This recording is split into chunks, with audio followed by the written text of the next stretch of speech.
He walked up like he was about to stop a terrorist attack in aisle 5, chin high, boots heavy, eyes fixed on a guy standing by the yogurt like he'd just caught him planting explosives next to the cottage cheese. Thing is, that suspicious guy. He wasn't stealing, he wasn't lacking, he was an undercover federal agent mid-surveillance on a case they'd been working for 6 damn months. An officer, Trent Bayliss, bless his heart, had just walked in and lit the whole thing on fire with nothing but a badge and a hunch. Now, I was there not as a shopper, not really just grabbing a protein bar after my shift. Still in uniform, yeah, but off the clock. Still, when I saw this guy, no cart, just posted up by the dairy section scanning faces, I felt that itch. That little something's off gut feeling. So I did what Bayliss did, walked over. But here's where we split paths. Because Bayliss didn't approach like someone asking questions, he came in like he was already sure of the answer. "You with store security?" he asked, real sharp. Dude barely looked up and said, "No." And I swear, you could feel the tension shift right there. Like when a dog hears something before you do. Bayliss puffs up, starts grilling him about what he's doing, why he's watching people.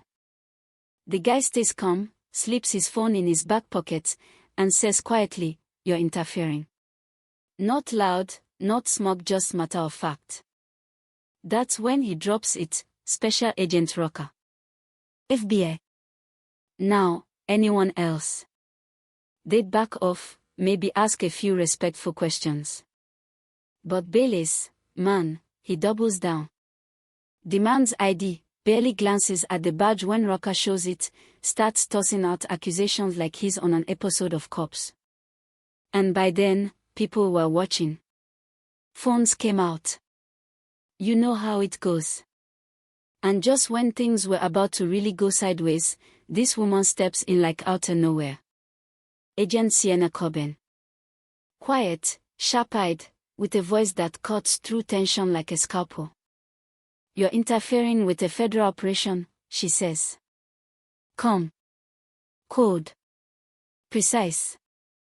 Bayliss tries to laugh it off, makes jokes about 2 randoms with badges, but no one's laughing, especially not the suspect they were telling. Trina Delmore. She was in that store. Until she wasn't. Bayliss's mess spooked her. She walked right out, past everyone, clean as a whistle. And you could see it hit Rocker and Coben, not loud, not angry, just this tightness in their faces, like a balloon deflating, slow and painful. Now here's the twist. A few minutes later, Bayliss comes back. Different vibe. No swagger, no backing orders. Says he didn't know, didn't mean to interfere. And yeah, maybe he didn't. But that's the thing, it's not about what you mean, it's about what you do. Rocker tells him, plain as day, "You didn't ask what I was doing. You saw me and assumed control." And when Coben adds, "You didn't see a badge. You saw a threat," it lands. Like a gut punch wrapped in truth. Bayliss stands there, taking it. Says he's got work to do on himself. And I believed him. For a second, anyway. See, the whole thing, the case, the operation, the 6 months of work, it didn't fall apart because someone made a mistake. It fell apart because someone assumed. Because someone let their ego fill in the blanks. Later that night, Rocker and Coben tracked Trina's burner phone. Motel on Route 74. They moved quiet this time, no uniforms, no backing. They didn't catch her that night. But the trail picked back up. And a few weeks later, they got her. For fake IDs. 3 burners. A laptop full of vendor scams. She'd laundered over 400 grand through fake EBT transactions, turning stolen benefits into cash like she was running a damn hedge fund. As for Bayliss, administrative duty. De-escalation training. No suspension, but a very long talk with internal affairs. The video of him confronting a calm, black federal agent in a grocery store. It made the rounds. Blew up online. People said it was tame, but that's the point, it didn't have to be loud to be damaging.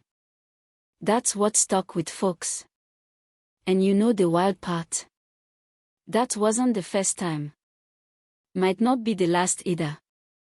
Because the issue ain't always the uniform, it's the attitude under it.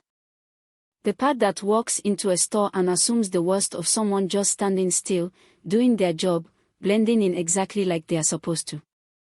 You ever notice how the loudest people in the room are usually the ones trying hardest to prove they belong there? That was Bailey's. And maybe, just maybe, now he sees it. But the real story. It's not Trina. It's not even Bailey's.